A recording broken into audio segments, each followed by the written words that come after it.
Well, good evening. On this 12th day of July 2022, this day is just 27 days away from when the country heads to the general election. As you can see, we're going to be doing things differently tonight. We're going to be conducting a voting simulation exercise live from the moment you enter your polling station all the way to the time that you leave. The Independent Electoral and Boundaries Commission says that the exercise should be seamless, and that will take you about 5 minutes. As you can see, this is the first person you meet once you enter your polling station. He has what is known as the Kim's kit. What he'll be doing will just be checking if you are a registered voter. That's the first thing.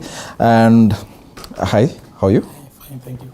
So yes, after he's confirmed that you are a registered voter, once you present your documents, that is the identification document, you move over now to the first clerk that you'll meet, who will issue you with 3 ballot papers. And on this case, for this exercise, this first gentleman here will issue me with the presidential election ballot paper, as well as the member of the National Assembly, and then the County Assembly ward election paper, also known as the MCA. And then he'll have them stamped before I proceed to the second gentleman here. This is the second clerk who will issue me with a county woman member to the National Assembly, also known as the woman representative, as well as the senatorial election ballot paper and the gubernatorial election ballot paper. After that, after the second clerk stamps your ballot papers, because they have to be stamped, you move over to this polling booth, and it is expected as of then, on that material day, you will have already made a decision, a conscious decision on who you are going to vote for different elective positions. So you should not take more than 1 minute, let's say 2 minutes at most, because the Independent Electoral and Boundaries Commission says it will be handling a lot of voters. So it is expected that people don't really take a lot of time here to avoid crowding in polling stations. But something interesting also that they'll be taking us through is how you're going to cast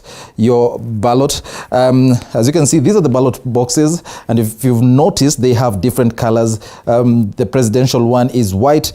This is the member of National Assembly, which is green. Then the beige one is the member of County Assembly, or MCA.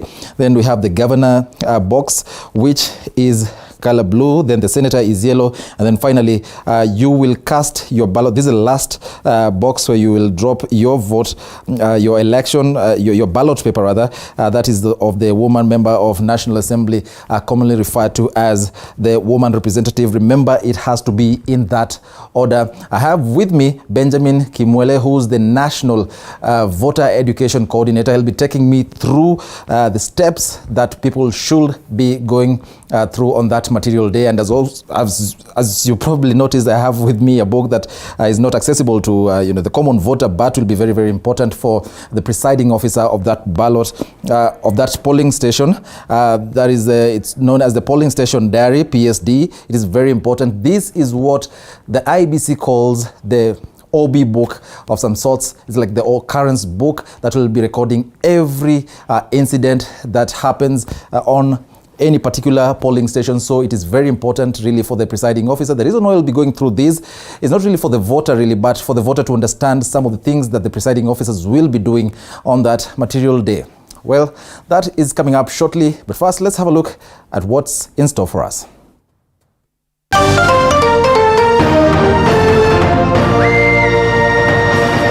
Tonight, Uhuru campaigns for Raila. President Kenyatta drums up support for Raila's presidency in his Nairobi tour. Yule ambaye nitapatia aendelee naye iwe si mwingine isipokuwa Raila. Also tonight, Kenyatta University Vice-Chancellor Wainana forced to resign. An emotional Wainana says he was fired for not ceding Kenyatta University land for a WHO project. This is the last time I'll be talking to you as a BC. Plus, High Court dismisses petition challenging validity of Sakaja's degree certificate due to lack of evidence. And Raila, Ruto in the vote hunt mission in Coast and Western respectively. Wakati tulisema tunarudia uchaguzi, akasema yeye atasusia uchaguzi. Alisusia uchaguzi lakini uchaguzi uliendelea. Ni nani ambaye anaweza kupata vitisho kwangu? Unafikiri jamani anaweza kutoa vitisho kwangu? Ruto anaweza kunitisha? It's race against time, 27 days to the polls.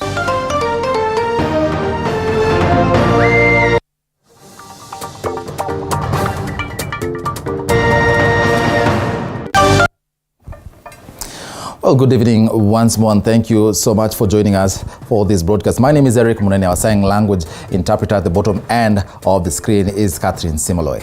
Our Kenyatta University KU Vice-Chancellor Professor Paul Wainana has been kicked out days after President Uhuru Kenyatta blasted him for allegedly opposing the construction of a 600 million shillings World Health Organization emergency hub in the 1,000-acre piece of land. An emotional Professor Wainana held a meeting with staff at the institution Tuesday, saying that was the last address to them while at the helm of the institution, citing frustration. Elizabeth Atieno begins this bulletin tonight. Kenyatta University Vice-Chancellor Professor Paul Wainana has quit his plum job. Probably this is the last time I'll be talking to you as a BC. This comes 2 days after President Uhuru Kenyatta threatened to deal with him after allegedly refusing to hand over 410 acres piece of land to construct a World Health Organization emergency hub at the institution. Alafu wewe unaenda huko kusema ati hii shamba ni yako. Shamba yako kutoka wapi? Alafu wewe unaenda kuweka breaks hapo kwa sababu, lakini bado nimebaki wiki 3. We shall deal with those individuals swiftly and effectively. Emotional Professor Wainana convened a meeting of the university staff in what appeared to bid them farewell on Tuesday. In the meeting, he laid bare his frustrations, telling the university staff that he had received a chain of letters from the head of public service, Joseph Kinyua, directing the university to surrender nearly half of its land. As a follow-up, and to effect this decision, you are requested to surrender title deed for LR 11026/2 to enable the Ministry of Lands and Physical Planning carry out the acquisition as directed by the Cabinet. Professor Wainana says according to the letters from Kinyua, 30 acres will go to the WHO emergency hub, which will be completed in 3 years, while some will be donated to the squatters. 10 acres will be donated to the Africa Center of Disease Control. 180 acres will go to the neighboring Kenyatta University Teaching, Research and Referral Hospital, which already sits on 100 acres donated by the university 10 years ago. Another 190 acres will be given to the 10,000 squatters who already occupy the land illegally. This now reduces the university land from 1,000 acres to 590 acres. Kenyatta University and the Kenyatta University Teaching and Referral Hospital were embroiled in a feud over the ownership of the 1,000-acre piece of land. The decision by the Kenyatta University Teaching and Referral Hospital to apparently split 200 acres piece of land in question to erect WHO headquarters is at the heart of the controversy. After the university complained that the land was set aside for development projects, including the construction of a children's hospital. It is expected that you surrender the title deed by close of business on Tuesday, 5th July 2020.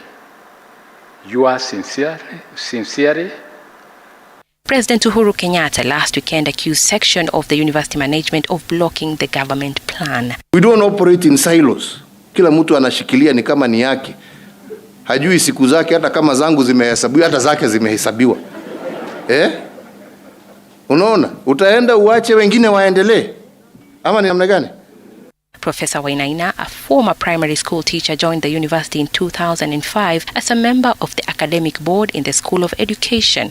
He later became the acting vice-chancellor in 2016 and was confirmed as the substantive vice-chancellor in 2018. According to the university, a new council has been formed and held a meeting after the old one was dissolved. However, Kenyatta University Communications Department stated that it is yet to receive official communication on the alleged firing of Professor Paul Wainana. Elizabeth Atieno, TV 47. President Uhuru Kenyatta now says he is here to stay. The head of state spoke during a tour of Nairobi, drumming up support for Azimio One Kenya presidential candidate Raila Odinga in Nairobi. Paul Kirobi with more. In his tour of Nairobi County Tuesday, President Kenyatta said he is here to stay while campaigning for Azimio presidential candidate Raila Odinga. President Kenyatta drumming up support for Raila's State House bid in his Nairobi stopovers. Ati wananiambia nimalize niende. Kwani wanafikiria nimalize niende wapi? Nitakuwa hapa tu. Na mimi nitafanya kazi yangu mpaka dakika ya mwisho. Ama ni namna gani? Bado kuna hospitali za kufunguliwa. During the tour, ex-Nairobi Governor Mike Sonko, whose bid to vie for the Mombasa Governor seat was blocked by IEBC, seemed to eat a humble pie as he praised President Kenyatta and NMS boss, Major General Badi, who had accompanied the president. Sonko has been criticizing the two, blaming them for his woes that culminated in his impeachment from office. Sasa mimi kwanza ningependa kushukuru Mheshimiwa Rais wetu Uhuru Muigai Kenyatta. Kwa ile muda kidogo nimekuwa nje, nimeona rais amechapa kazi. Huyu ni rais anajali maslahi ya wana Nairobi na Wakenya kwa jumla. Takarua. Hawa ni watu ambao ni wa msimamo na ni wa haki. Mseme ukweli bana. President Kenyatta accused his rivals of misleading Kenyans on his achievement, saying he's in office till the last day. Kutoka tufungue hizi hospitali 17 kwa muda wa miaka miwili, tumeweza kutibu wa Kenya zaidi ya 2.5 million Kenyans ambao wameweza kupata huduma kupitia hizi hospitali. Kwa hivyo watu wapige mdomo kwa sababu hiyo ni haki yao, lakini kazi anaye macho anaona, si ni kweli? Si hii ndio kazi? Wenzangu hapa Mihango. President Kenyatta presided over the official opening of Mwiki Hospital in Kasarani constituency, level 3 health facility. Paul Kirobi, TV 47. Still in politics, Deputy President William Ruto and his Kenya Kwanza team have pitched tent in Western Kenya for their Day 2 tour in rallying the Mulembe nation to support his presidential bid 27 days to the August 9th general election. Ruto and the team sustained the attack on Azimio La Umoja chief Raila Odinga following his threats to boycott the August polls if the manual voter register will not be an option. Boniface Baraza has the details from Trans Nzoia. The second in command in his Day 2 charm offensive tour of Western Kenya pitched tent in Kiptende and Cherangani constituency, Kitalale Saboti constituency, Kaptama Mount Elgon constituency, Kaptama Mjambo, before making stopovers in Teso North and Teso South constituencies in Busia County. The Deputy President William Ruto has sustained his attack on Azimio presidential candidate Raila Odinga as he dispelled the latest opinion polls released by Tifa that ranked Odinga at 42% against him at 39%. Munazungusha mambo ya opinion poll. Tunajua ni njama yenu kwa sababu munajua huyu mtu ya kitendawili tutamushinda asubuhi na mapema. Sisi tunawaambia wacheni kutafuta njia ya kitendawili kukataa matokeo ya uchaguzi. Wanaanza kubabaika. Mumeona wanatoa opinion polls za porojo. Ruto lashed out at Odinga for what he termed is known for boycotting elections, making reference to 2017 presidential repeat poll where Odinga boycotted. 2017 wakati tulisema tunarudia uchaguzi, akasema yeye atasusia uchaguzi. Alisusia uchaguzi lakini uchaguzi uliendelea. Tulichagua rais, hatukuchagua rais. Si mnaona tena ameanza ile story. Mimi nataka nimwambie mzee wa kitendawili, wachana na Chebukati. Wewe ushindani na Chebukati, wewe pambana na mimi. Mimi niko tayari kuonana na wewe mondo kwa mondo. Ukichukua baba uweke hapa, uweke Ruto uweke hapa, Nani atakuwa analala usingizi baada ya dakika 10? Si ni baba atalala usingizi? Ule mzee wa kitendawili asitutishe na kusema kwamba kama sio manual at the elections haitafanywa. Elections itafanywa na sisi tuko tayari. Defense Cabinet Secretary Eugene Wamalwa also came under sharp criticism by DP Ruto following recent allegations that he was slapped by Ruto. Mimi ndio nimemtoa kwa mtaro nikampatia kazi ya waziri. Hawaje kuongea maneno mingi hapa. Sijui kama tunaelewana. Serikali mimi ndio niliunda na Uhuru Kenyatta. Wapinzani wetu wamechukua mwanamke mmoja na wanataka kumfanya ni kama yeye ndiye atasuluhisha mashida za wanawake wa Kenya. It is a charm offensive too of DP Ruto in Trans Nzoia County as he moves to solidify his base ahead of August 9 election. Boniface Barasa, TV47, Trans Nzoia County. Well, thank you, Boniface Baraza, for that. Now, Azimio la Umoja One Kenya Coalition presidential candidate Raila Odinga has rubbished Kenya Kwanza Coalition claims that he is getting cold feet as the August 9th polls draw near. Traversing the coastal county of Taita Taveta, Odinga termed his race to State House as unstoppable. Modoni Maina has more. Azimio la Umoja presidential flag bearer Raila Odinga left nothing to chance as he dared Deputy President William Ruto to a monumental political battle, citing that his race to State House is unstoppable. This comes after Ruto and his allies alleged that Odinga had sensed defeat by threatening to boycott the polls. 2007 mlipiga kura, 2013 mlipiga kura, 2017 mkapiga kura. Kwa hiyo kila mara kwa mara inanyesha kama mvua ya undanyi, sio?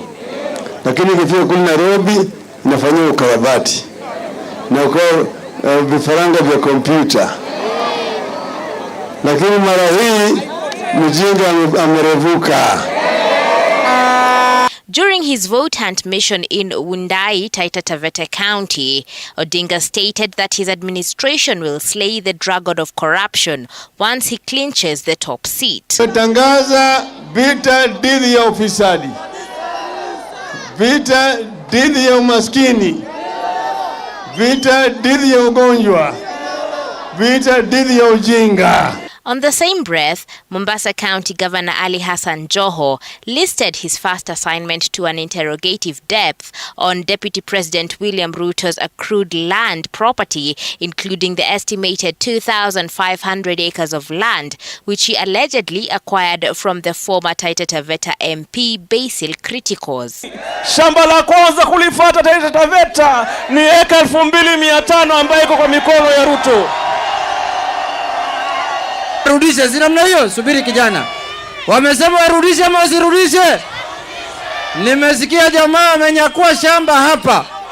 Shamba ya 2,536 eka. Nataka waiti wa Taveta. Watu 2,500. Kila mtu apate eka moja. Si namna hiyo? Odinga continued to sell his agenda, promising to revive the country's economy if elected president in the August polls. Jua gharama ya maisha iko juu sana. Ndani ya siku 100 bei ya unga itarudi chini, bei ya mafuta itarudi chini, hata ya sukari itarudi chini. Sawa sawa. Muthoni Maina, TV47. The Ministry of Interior and National Coordination Principal Secretary Dr. Kibicho has dismissed allegations by a section of leaders allied to Kenya Kwanza that chiefs are being used to buy IDs with the aim to influencing the forthcoming elections. Now, speaking when he met national government administrative officers in Murang'a, he termed the claims as baseless, saying the government has no interest to rig elections, insisting that he has organized for chiefs, among other administrators, as a routine security issue as we head to the general election. Necessary that the grassroots leaders who are assistant chiefs all the way to county commissioners would get an opportunity to tell us about the situation in Murang'a, the preparedness they have to handle the elections, how they are going to deploy to ensure that the elections are clear of any violence. That's the discussion we are having with them, and listening to there are these allegations that keep going around about us interfering with the work of our Ngao officers, which I dismiss. In fact, the less said about them, the better, because we don't want to give wild allegations any room for being propagated. Because we, as national government administration officers, are people who are employed to serve Kenyans with a lot of neutrality. But we also have a responsibility to tell Kenyans what it is they must look for in leaders, especially now that we are going towards elections. And we continue calling out issues that they must look out for. Issues of integrity, issues of honesty, issues of transparency, issues of consistency. We must look at this and tell them what to look. But we have seen, especially the group of Kenya Kwanza, whenever we talk about stealing public resources, they think we are referring to them. We are not referring to them. We are referring to thieves in Kenya. And if you are not a thief, you need not to worry, because it's not you we are referring to. But I have never gone to a public forum to say so and so is a thief. We are just saying, if leaders come here and you know they are thieves, don't vote for them. That is civic education, and every responsible country, every responsible government has a duty. Now, the High Court in Nairobi has dismissed a petition seeking orders to ban Nairobi Senator Johnson Sakaja from running for governor on allegations that the degree certificate he presented before the IEBC is in question. Elsewhere, UDA candidate in the Kiambu County senatorial race, Karungo will be on the ballot after IEBC handed him his nomination certificate, as Mwendwa now reports. Nairobi Senator Johnson Sakaja and his running mate in the Nairobi gubernatorial race, John Njoroge Mushiri, can now breathe a sigh of relief after the High Court in Nairobi quashed an application seeking to have Sakaja's name expunged from the Nairobi gubernatorial ballot paper on grounds that he faked his academic credentials. While throwing out the petition lodged by Dennis Wahome, Justice Anthony Mrima noted that it is not within IEBC's mandate to determine the authenticity of academic qualifications presented to the commission by candidates eyeing for various seats. Wahome averred that Senator Sakaja forged a degree certificate from Tim's University in Uganda. Justice Mrima noted that the petitioner did not provide sufficient evidence to support his claims. Wahome, who had earlier submitted his case before the IEBC Disputes Resolution Committee but was also thrown out, wanted the court to compel IEBC to bar Sakaja from running for governor. Sakaja will battle it out with 8 other candidates, including his arch-rival Polycarp Igathe of Jubilee. Meanwhile, in Kiambu County, Paul Karungo will fly the United Democratic Alliance party ticket in the Kiambu senatorial race after months of protracted court battles over his validity to run for an elective seat. IEBC issued Karungo with his nomination certificate following an order from the Kiambu High Court. IEBC had insisted that Karungo was impeached from office when he served as a county executive member for youth, sports and ICT under impeached Governor Ferdinand Waititu. The same court said that I was never impeached. I was never removed from office. I only left the office pursuant to section 179(7) of the Constitution that says when a governor leaves office, he goes home with all of the cabinet. So when the governor, my good friend Waititu, left office, he went home with all the cabinet. So I don't know why they were saying when he's impeached, I'm impeached. You know, I could not understand that point. We have 27 days to go. All what we want to tell the Kiambu people at large, Karungo is here, the freedom is here. Karungo is going to become our next senator in Kiambu County. Karungo will smile all the way to the ballot and battle it out with 7 other candidates in the Kiambu senatorial race. Mwendwa, TV 47, Nairobi. Tonight, the Independent Electoral and Boundaries Commission, IEBC, is racing against time to have the judiciary finalize pending cases in next month's general election. IEBC Chairman Wafula Chebukati has warned that the commission may fail to implement further court orders if the courts do not give rulings by Friday this week. This, as presidential aspirant Jimmy Wanjigi is expected to move to the Supreme Court after his appeal to have IEBC gazette his name was dismissed by the appellate court. Apollo Kamau reports. IEBC's quest to keep up with tight election timelines was on the spot during the two-day National Election Conference, attended by key representatives of the judiciary, Supreme Court Judge Njoki Ndung'u and Court of Appeal Judge Daniel Musinga, as pressure mounts on the judiciary to resolve pending cases delaying the printing of ballot papers. IEBC Chairman Wafula Chebukati warning the Commission may fail to implement further court orders on next month's general election petitions due to time constraints. The judiciary will fast-track the cases, nomination disputes, please do so, for we are running behind schedule in printing of ballot papers, and actually by this week we should have finished all the printing. We shall only be remaining with the presidential candidates' ballot papers. Among the cases pending in court is that of former Nairobi Governor Mike Sonko, seeking to have the High Court and the Supreme Court give him the nod to contest in Mombasa. The High Court in Mombasa last week ordered IEBC not to print ballot papers until Sonko's case is heard and determined. Presidential aspirant Jimmy Wanjigi, who lost his appeal at the appellate court, could be time-barred after he threatened to move to the Supreme Court to challenge the ruling. We had consulted across all the courts, and we are confident that we will be able to beat that deadline. IEBC has until the 29th of July to print over 132 million ballot papers to be used in the August election. The ballot papers have to be in the 46,000 polling stations 3 days before election day.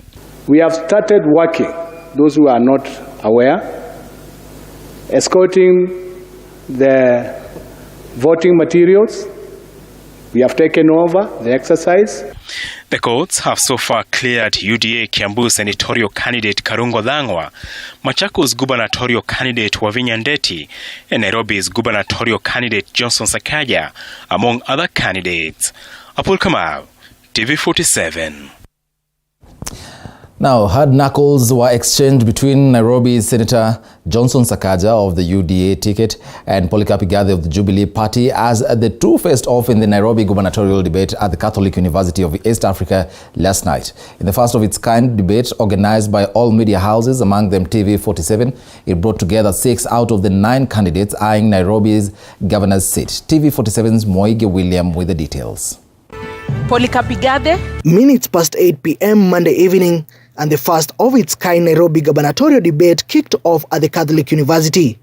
Azimio la Umoja One Kenya Alliance Polycarp Igathe was having all the airtime to himself as his main rival of the Kenya Kwanza team and also Nairobi Senator Johnson Sakaja arrived late for the debates. Karibu mdosi. Sasa bro, how are you? Good, how are you doing? Good, karibu sana. Good to see you. Pole. Asante. Traffic mbaya tutasort. Thank you very much. Minutes later, Sakaja gets to the stage explaining he deliberately made it late to give a head start to his rival Igathe. Senator Sakaja, why are you late? Well, my opponent is used to head starts, and so I wanted to give him an opportunity, and we're here. The debate taking shape as the two candidates laying bare their agenda to more than 2 million registered voters in Nairobi. The integrity question dominated the debate following Sakaja's questionable degree certificate and Igathe's resignation as deputy governor 6 months after he took office in 2017. Mimi siwezi kubali mshahara bila kufanya kazi. And integrity is being able to stand up and say, yes, on this I am right, and yes, on this I am wrong. That is integrity. Sakaja's education credential issues didn't go unheard, with Igathe and Sakaja trading barbs over the issue. Sakaja, however, blamed it on government apparatus for not wanting his name to be on the ballot paper. I do have all the qualifications required to run for governor of Nairobi. Go and check what Senator Sakaja cited as his degree in 2017. It's a public document. And then look at the degree he's saying it is today. We don't even know who he is. Is your name really Sakaja? The two engaged in another heated exchange over the Nairobi Metropolitan Services, albeit both agreeing the NMS terms should come to an end. The Deputy Governor of Nairobi, Polycarp Igathe, did not quit. There'd been no need to have NMS. We saw how it was formed, and because it's a creature of the law, it extinguishes naturally by law in November of this year. Before the face-off of the two, Sakaja and Igathe, 4 other candidates, Kenneth Nyamwamu of United Progress Alliance, Herman Grewal of Safina, Nancy Mwandime of Usawa Kowote, and Esther Waringa, an independent candidate, also engaged in the debate, sharing the agenda to Nairobi voters. Emergency response we needed. Next in line is the deputy presidential candidates debate, slated for the 19th of July, with majority looking forward to a heated debate between Rigathi Gachagua, William Ruto's running mate, and Martha Karua, who is Raila Odinga's running mate. Mwege William, TV47, Nairobi. Well, that story there by Mwege William brings us to a short break at 30 minutes past the hour from this makeshift polling station. And apologies, I referred to the National Voter Education Coordinator, Benjamin Kimwei, as Kimwele, but I'm sorry for that. It's Benjamin Kimwei. He'll be taking me through what we should take place on that material day. That is on the 9th of August, as well as we'll take a look at what the IEBC calls an occurrence book, for those of you who are aware of what really happens on an OB when you go to report anything at the police station. So we have a polling station diary right here. He'll be taking me through some of the key things that are in it. Remember, this is where every incident that takes place in any polling station will be recorded, including the state of the ballot boxes and the ballot papers. We'll be discussing about that in a few time. Now, for a very, very short break, we'll be back with more.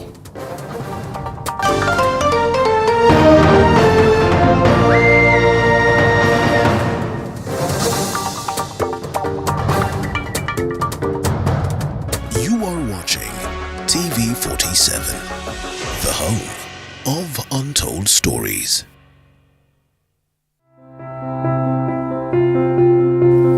Namaste.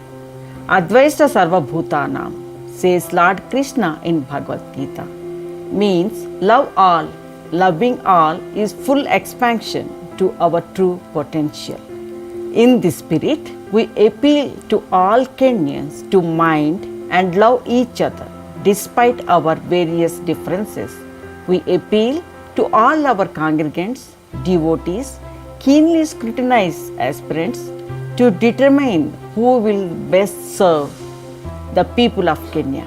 Viyagosi Vene Maadili Ashantini.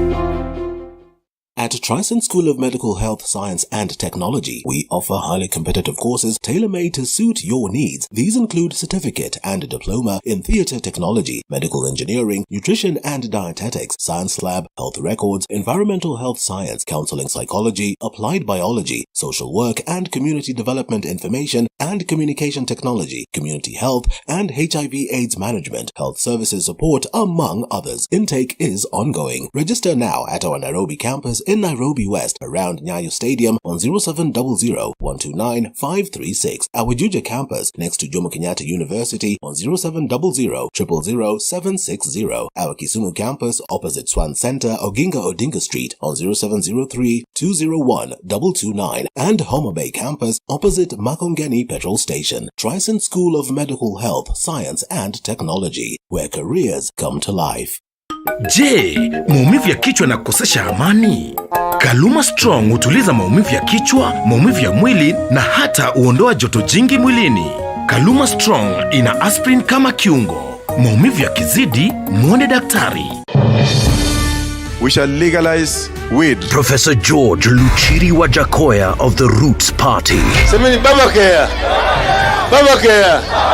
Raila Amolo Odinga of the Azimio la Umoja One Kenya Party. Unajua mimi sina pesa ya serikali ama ya kashfa. David Mwaure Wahiga of the Agano Party. And tunasema kazi ni nini? William Samoei Ruto of the Kenya Kwanza Alliance. Presidential Debate 2022. Do not adjust your sets. You are watching TV47, the home of untold stories.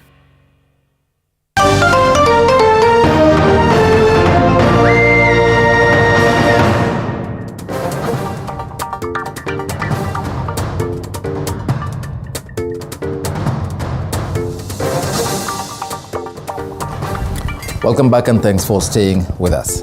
Now, the Ethics and Anti-Corruption Commission EACC chairperson Eliud Wabukala has now wants Kenyans to elect credible leaders and people of high integrity to avoid corrupt individuals in the next government. As Mike Karungo reports, EACC now says Kenyans should vote for leaders who will inspire hope in the upcoming general election. Kenya is the 128th least corrupt nation out of 180 countries, according to the 2021 Corruption Perceptions Index reported by Transparency International. However, Kenyans can prevent corruption and other economic crimes at the ballot by electing leaders who will enhance transparency and accountability, at least according to Ethics and Anti-Corruption Commission. Leaders that are compassionate, that are having Kenyans at heart. Let us avoid leaders who are looking for employment. We are far much more better than 2017 in my view. If you look at the political campaigns and rallies, there are less violence as compared to 2017 or 2013 or even 2007. Speaking during commemoration of the Africa Anti-Corruption Day in Nairobi Tuesday, Wabukala said it is the opportune moment for the electorate to stop the cycle of electing corrupt leaders and instead elect leaders of integrity. Let us go to the elections and elect leaders that will serve us. Let's look for servant leaders. The celebrations under the theme Elect Leaders of Integrity to enhance transparency and accountability comes less than a month to the general elections. With cases of public officials who have forged the academic papers to attain their positions or get promoted to senior posts, the Ethics and Anti-Corruption Commission says it is pursuing a recovery of salaries earned by public officials with fake academic papers. Wabukala says EACC is actively investigating unarmed individuals and will require them to refund the public with the money they have acquired. People with unexplained wealth must be called to account. And in that side, we have made a lot of progress. We have recovered a lot of property. Archbishop Jackson Ole Sapit said the surest way to killing a nation is when its leaders normalize wrongdoing and citizens idolize those who have engaged in corruption and brought down institutions. Towards ethnic profiling, and we are now seeing people probably maturing to be talking about their economic models and issues other than this community versus that community. The anti-graft body defended its track record, stating that it had undertaken its work with objectivity and impartiality, with no regard to anyone's political or other affiliations, insisting that it investigates all cases, whether petty or grand. We have had so many governors have been taken in. We have permanent secretaries. We have quite high-profile people. With the general election around the corner, Kenyans were in the spotlight for abating corruption by electing leaders without integrity, with studies showing that over 70% of Kenyans who encounter corruption do nothing towards preventing it. The agency has flagged a total of 241 politicians seeking elective seats in the August 9th general elections as unfit to vie for public office, some of whom have been cleared by Electoral Commission IEBC, while others have pending court cases awaiting determination. In the last 5 years, EACC has finalized investigations and submitted to the Director of Public Prosecutions 890 reports containing various recommendations. Mike Karungo, TV 47, Nairobi. Turkana County gubernatorial race has attracted 4 candidates in the August polls seeking to succeed Josephat Nanok, who has served his 2 constitutional term. Now, in our continued series of the races in the counties tonight, Kitty Omeka looks at the race 27 days to the polls.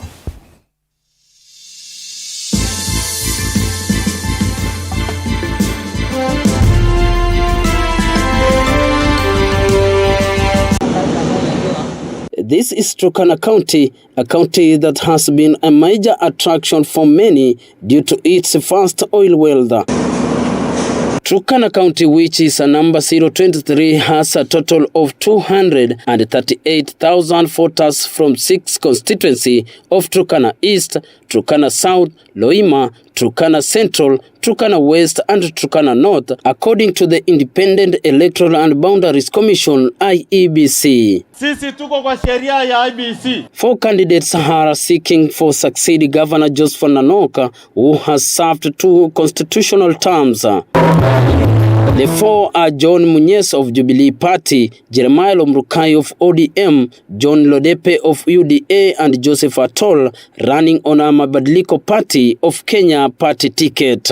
Governor Nanok was elected on an ODM party for 2 terms, while his leadership has criticized by many due to poverty levels in the county despite the devolved unit receiving billions of money annually. Former CS for Oil and Mining John Kionga Munyes vows to end up water scarcity and change the face of Turkana if he is elected the 2nd governor of Turkana. Amua niwanie kwa sababu ya taabu tunayopata hapa Turkana. Turkana ni kaunti maskini, Turkana hatuna maji ya kutosha, Turkana ni kaunti ya njaa, Turkana inabambana na shida ya usalama, watoto waendi shuleni. Munyes faces his main rivals competitors Jeremiah Lomrukai, who is the MP Loima constituency, John Nakara Lodepe MP Turkana Central, who are promising to end the water crisis and improve education to the people of Turkana County. Mimi shida ya kwanza katika manifesto yangu ni shida ya maji. Vile mnajua Turkana County iko na shida mingi, na hii ni moja ya counties ambazo ziko katika asal areas. Mambo ya maji yatakuwa priority kwa sababu tukiweka maji kila mahali, kila familia itapata nafasi ya kuweza kujitafutia hata chakula. La kwanza ni mambo ya elimu. Elimu ndiyo chanzo cha mabadiliko katika jamii. Hakuna vile tunaweza kubadilisha jamii kama hatujapeana elimu nzuri kwa watoto wetu. Watoto wote ambao watafanya darasa la 8 kila mwaka, serikali yangu ya county government tahakisha ya kwamba tumenunulia watoto hao wote requirements.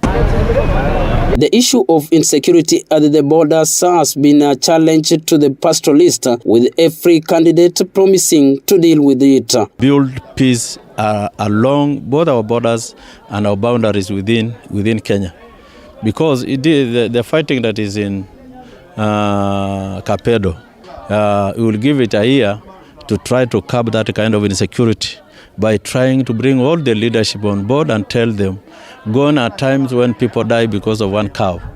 We need to educate our people to allow them move from one place to another peacefully without any anarchy, without expecting any pending attacks. Mimi nataka kutumia approach tofauti kabisa. Tofauti kabisa na ile inajulikana. Kama Mturkana ameua Karmojo, kuliko Karmojo kulipiza kisasi, ni mzuri tulipe huyo mtu ambaye ameuliwa. The same Karmojo ama Toposa ama Marile akiwa Mturkana wana compensate. Tukifanya hivyo, hii vita itakuwa imeisha. We need to bring peace to our region. We need to engage and bring our tribes to start talking peace. We need to bring them to a situation where they start sharing pasture and water. This is a resource conflict. Munyes, who is a member of Jubilee Party under Azimio La Umoja coalition, says the party is popular in Turkana and will win all the seats in the August 9 poll. I have the popularity. I have a trade name. I have been in this business. I like my people. I've served them. However, Lodepe is being backed by Deputy President Dr. William Ruto of UDA party, says he is ready. He is confident of becoming the county's second governor. Chama cha UDA ni maarufu hapa Turkana, sio tu kwa sababu Lodepe iko, si kwa sababu Ruto iko, si kwa sababu Nanoko iko. Chama ya UDA ni maarufu tu kwa sababu ya agenda yake, mambo ya uchumi. Ndio slogan yetu ya Kenya Kwanza ni kusema UDA kasi ni kasi. Kasi ni kasi, pesa mfukoni. Orange Democratic Movement gubernatorial candidate Jeremiah Lomrukais says the Orange Party has been popular in Turkana since the year 2007. I will not deliver so much when I get into smaller parties. I will do it when I get into a strong party, a party that has a serious following across Turkana County. That is just purely ODM. As the gubernatorial race in Turkana County takes shape, what are the voters expecting from their leader? Gavana yule ambaye atakuja kutusaidia sisi wananchi, maji, njaa na usalama pia. Gavana ambaye anaweza kutusaidia kwa njia ya kupata maji, kwa njia ya masomo, kwa njia ya kutusaidia pia sisi wafanyabiashara, sababu tumeumia sana. Hospitali hapa ni hospitali, lakini ni maboksi, hakuna dawa. Dawa hakuna kwa hospitali. Watu wanakufa.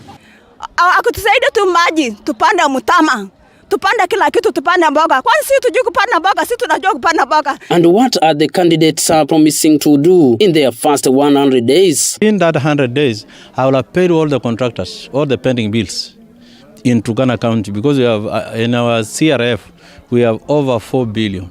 Deal with the water problem that is the big menace in Turkana.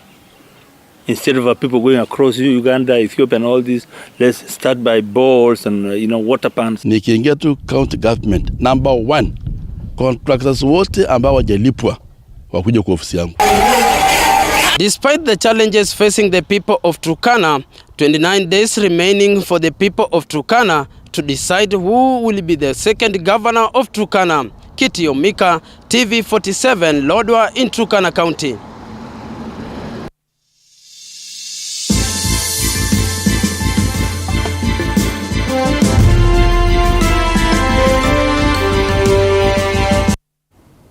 Well, thank you, Kiti Omika, for that.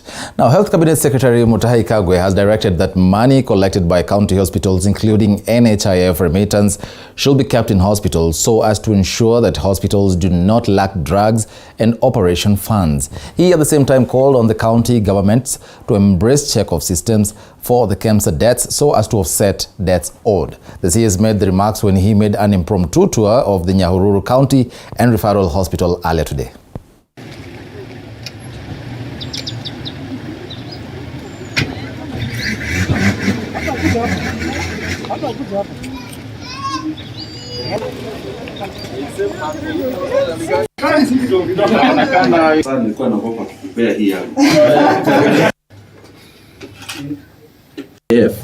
Should ideally be kept in the hospitals, not to be given to the administration and then taken for roads. Money for health is for health. So let's make sure that the chief executive of this hospital gets all the money, the board of this hospital gets all the money that has come from NHIF and that has come from the normal collections in hospitals. That is number 1. Number 2, we are also asking that the county government agrees on a check-off system for the KEMSA debts, so that at any time, if the county government owes KEMSA money is offset before the total amount allocated to counties is given, the same way we do with conditional grants. Education Cabinet Secretary Professor George Magoha has warned heads of schools from chasing learners who fail to turn up in school with school fees. His sentiments come at a time when parents have been complaining of the short durations of school breaks, which makes it a challenge to raise the school fees. Now, Sharon Baranga reports. It is day 1 of second term. Learners across the country have been making their way to their respective schools, but parents have complained on the short breaks the learners have in between the terms that has made it a challenge for them to raise school fees. School fees imekuwa shida, matatizo. Hata leo tu vile tunavyoongea, wanafunzi wote wamerudishwa nyumbani. Uchumi umekuwa mbaya, bei ya mahindi imepanda 220, so tunashindwa tutaenda wapi? Muda ni mchache wa kutafuta school fees, umekuwa mchache zaidi. Tumetafuta, tumekosa. Hata kwanza mimi wangu hawajaenda shule kwa maana nimekosa. Niko na wa university wawili hawajaingia, niko na wa form 1 hawajaingia. Hiyo pesa yote nitatoa kama mimi sasa, mama mzee kama mimi. Fees imekuwa ngumu kupata. Tukiangalia duration ambayo Minister for Education amepea watoto ni kidogo sana. Na sisi ni watu ambao tunategemea vibarua. Siku 10 haiwezi tosha mtu ku raise 20,000 ama 30,000 kwa public university ambayo tunaweza lipa mara moja. At Amboni Secondary School in Nyeri County, the school's principal says they have managed to cut down on the expenses they use in cooking after they began using modern jikos that consume less firewood. This has enabled them to be in a position to accommodate learners having a challenge in raising school fees. Some very needy students are not able to pay their fees. We are able to bear with the parents to pay at their own pace, the little they can afford, while we are able to sustain the students in school because we don't send them home. We retain them because the expenditure of the school has become less. Therefore, we are able to sustain the kids and the fees can be paid much later. However, the Education Cabinet Secretary has warned heads of schools from chasing learners who fail to turn up in school with school fees. Please do not return any child home from a boarding school. You will say, how shall we manage? You will manage because there are those who are going to pay fees. There are those who are going to struggle. As they struggle, put a human face to them. Don't send the child back home. Don't give him food. That's what you should do if you are so wicked. Because if you have 10 others who are paid, you can feed a poor child from there. So don't let us hear. See, we are at Kipindi Lala Salama. I don't want eggs on my face as I go out. So we shall deal with you circumphoniously if we find out that you are enjoying the poverty situation in our homes. Day schools are 75% of the schools, and everything has been paid. Magoha was speaking from Kireri Girls in Kisii County, where he issued title deeds as directed by President Uhuru Kenyatta. People who have grabbed land from learning institutions have also been warned that the government will seize properties illegally developed on school land. Sharon Baranga, TV 47. Well, thank you, Sharon Baranga, for that. Human rights advocates have accused the Jubilee administration of perpetuating human rights violations. Amnesty International, in its report dubbed Missed Opportunities, has noted grave and consistent lapses in protecting Kenyans against human rights violation. And Rinkilemi now reports. Some of the decisions made by the Jubilee government in the last 10 years of its administration have been termed as misleading, with an intention of perpetuating human rights violations. According to a report by Amnesty International dubbed Missed Opportunities, the Uhuru-led government has failed to safeguard the rights of its people. The Jubilee government has been a government of Madharau for our Kenya, for our rights, and for social justice. Nearly 10 years ago now, the Sengwer community, who are living, I think, in Embobut forest in Cherangani, they are being burnt out of their houses. Or the demolition of homes of people living in places like Jomvu. Use of excessive force, cases of extrajudicial killings, and enforced disappearances are among issues raised in the report. Recent cases of missing persons have dominated the media, with the government accused by some of standing in the way of victims pursuing justice.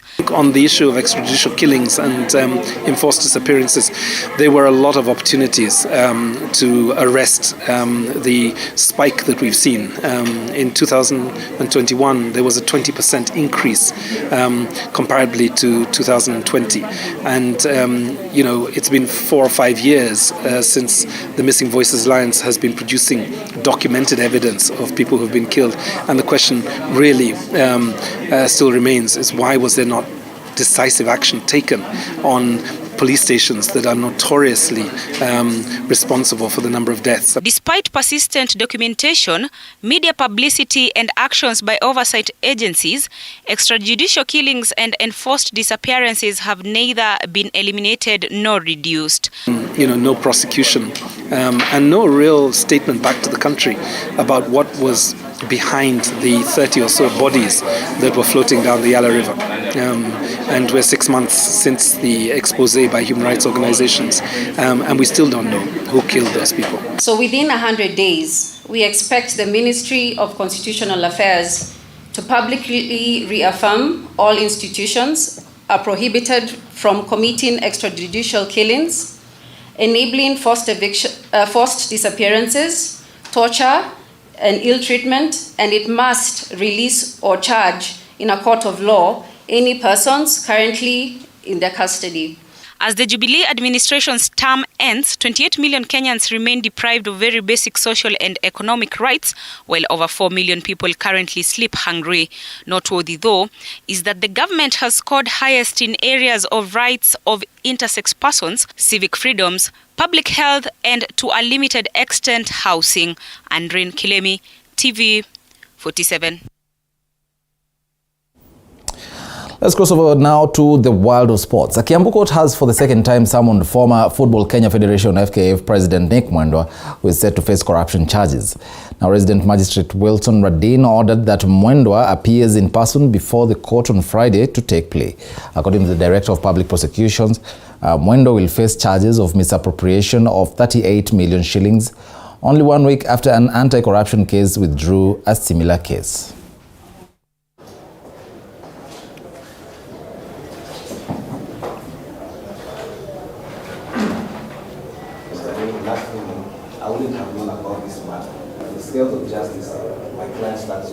An order dated the 7th day of July 2022 indicating that there was summons for Mr. Nicholas Mwendwa to appear for plea taking yesterday. Considering that it is the court that had said the accused person to appear on 11th, yet on 11th it was declared as a public holiday, this date is valid to appear on 15th of July 2022 for the purpose of taking. President Uhuru Kenyatta earlier today flagged off the national teams which will represent the country in the upcoming Birmingham Commonwealth Games and the 2022 World Athletics Championships. Now, speaking during the brief flag-off ceremony at State House, Nairobi, President Kenyatta urged the team to continue raising the country's profile high by shining at global events, as he expressed his confidence that the athletes are well prepared for the championships. Kenya is sending a contingent of 46 athletes to the 2022 World Athletics Championships in Oregon, while 157 athletes will represent the country at the Birmingham 2022 Commonwealth Games.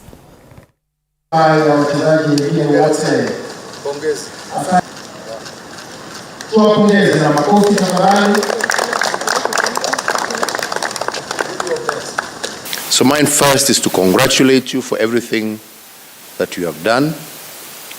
Secondly, to wish you all the best, to assure you of our support, to assure you that your country is behind you.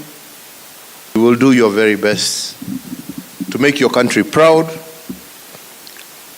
and to bring us back wonderful gold, silver, and bronze medals that will show that Kenya is still at the top of the athletics world. We have done quite well, and I think it's because of the honor that you always bestow on us, flagging off the teams and advising them and talking to them before. Now, decorated Kenyan tennis ace Angela Okutoi received a heroic welcome upon her arrival at the Jomo Kenyatta International Airport after safely landing from the United Kingdom, where she was crowned the champion in the Wimbledon Girls Doubles Junior Tennis competition.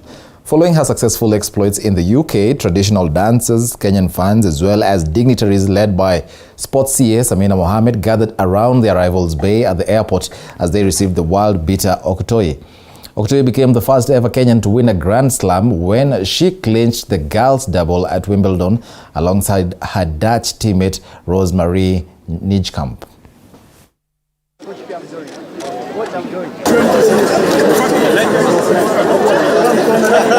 I mean, you can also achieve it. I mean, if I've done this, I mean, you can also do it. So, yeah. I mean, I look forward to give my best and to represent my country very well. I mean, now I've come with the trophy from doubles. I want to come back with the trophy from singles as well. Well done, Okotoye, for that. Now, the government, through the Ministry of Sports, earlier today rewarded Team Kenya for the splendid performance in the 24th edition of the Summer Deaflympics held earlier in May in Brazil. Each gold medalist was rewarded with 1 million shillings, silver medalist with 750,000 shillings, while each bronze medalist was given 500,000 shillings each. Speaking during the reward ceremony, Sports Principal Secretary Joe Okudo lauded the team for registering good results in the competition, while at the same time assuring the athletes that the money will reflect into their accounts on Thursday morning.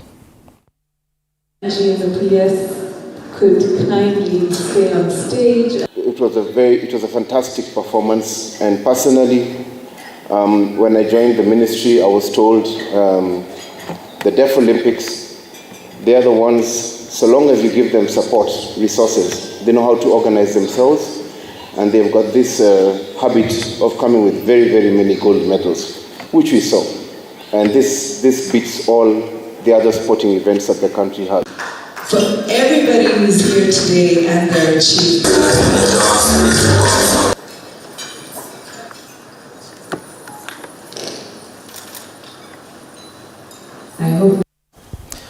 Well, time now to wrap it up right here on News Tonight. TV47 News Tonight takes a very, very short break. Remember, we have a voting simulation